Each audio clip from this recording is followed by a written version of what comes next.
If you've taken my previous character design crash course, some of this will be a repeat, but I recommend that you watch it anyway because I do cover some more topics and go into a little bit more detail, so it should still be beneficial for you. So the 4 big things you have to consider are shape, silhouette, rhythm, and construction. Everything else sort of falls into these 4 categories. It's easier to caricature or cartoon once you understand construction. You'll probably hear me repeat this multiple times throughout the class, because I really want it to sink in. So, I want to talk about some of the basic landmarks of the average human body that will help you understand the construction and proportion of the figure.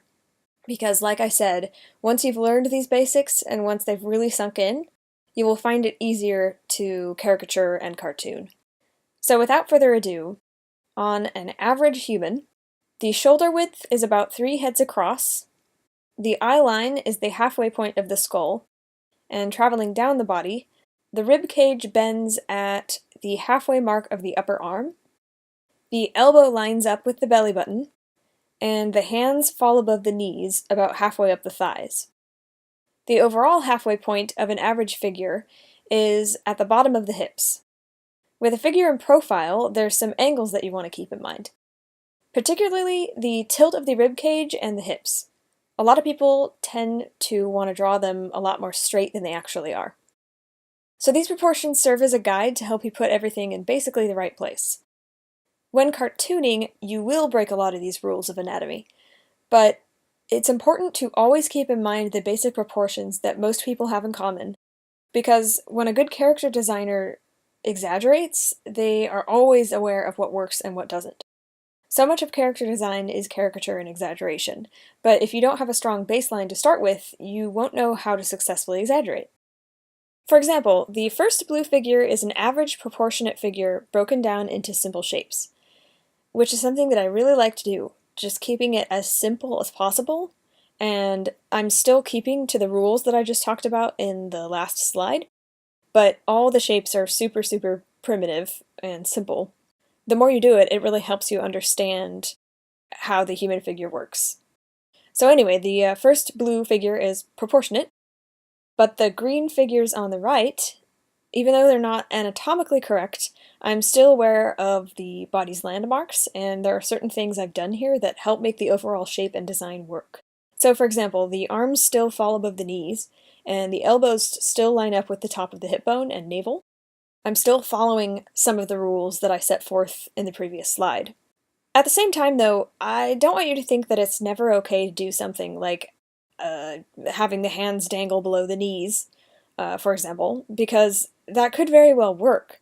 What I'm really trying to do is to stress the importance of learning how to draw anatomically correct bodies, because the better you are at that, the easier it'll be for you to make bold exaggeration choices. You'll be able to make informed decisions based on your knowledge of a proportionate human figure. To be perfectly honest, there are some cartoon characters where it's really hard to pinpoint exactly why they work as well as they do, just because they're so cartoony, but trust me when I say that no matter how wildly exaggerated a character may look, the designer behind that character understood how to draw a proportionate figure. Them's the breaks, unfortunately. It really will benefit you if you understand construction. Moving on, one of the things you really want to try to avoid is tangents. Tangents are what happens when 2 or more shapes touch in a way that is visually bothersome.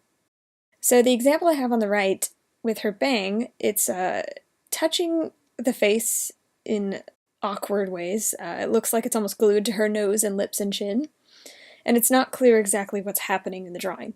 If the bang was drawn further out from her face, it would be easier to read as being behind her face, and not being stuck to her in this weird way. So these are just little things you have to try to look out for, and it will become easier to catch them the more you practice.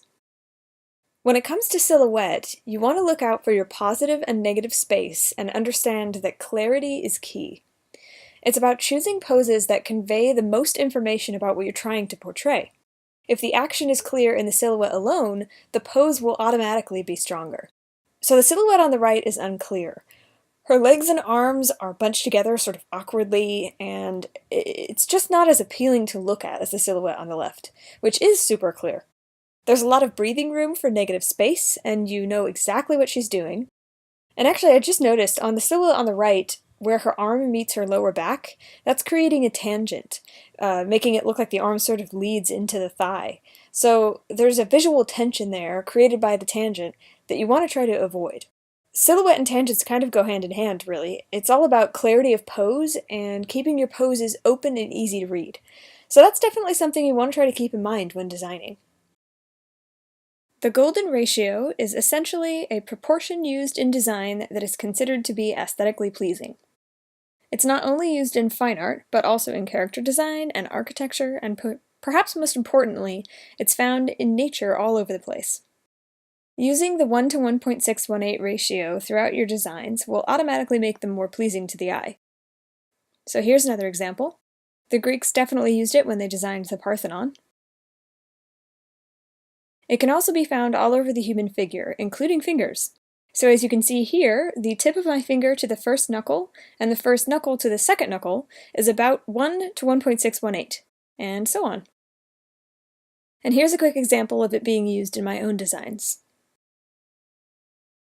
Shape and variation of shape is, if not the most, it's definitely one of the most important aspects of character design. You want to try to avoid the latter, avoid the bowling ball, try to incorporate small, medium, large, and avoid sameness. These are just really simple examples of how varying your size and shape can create more visual interest. The latter is basically everything being parallel and everything being equidistant, and at the exact same size, and it's just kind of boring to look at. The bowling ball effect mostly applies to the face, and it happens when the features of the head and face are the exact same size and shape, and it's just not very interesting to look at. Here are some examples of avoiding the bowling ball. The first character has small eyes and a big nose, and the second has the opposite. And the bear that I drew has a big nose, medium-sized eyes, and medium-sized ears, but the eyes and ears are different contrasting shapes, so there's still that appeal there. This is an example of what I mean by avoiding the latter. With the girl on the left, her construction isn't necessarily wrong, and really it's not a terrible drawing or anything, but she still isn't quite as dynamic as the one on the right. And I don't mean because she has a less curvy figure than the second girl. It's more that her shoulders and hips are parallel, which makes her look kind of static. The more angles you can incorporate in your designs, the more interesting they'll be. Also, observing how the shoulders and hips tilt in real life will help you learn how to draw the figure in action. So just always be aware, always observe. Observe pose, movement, distribution of weight, angles and tilts, folds of clothing, and so on.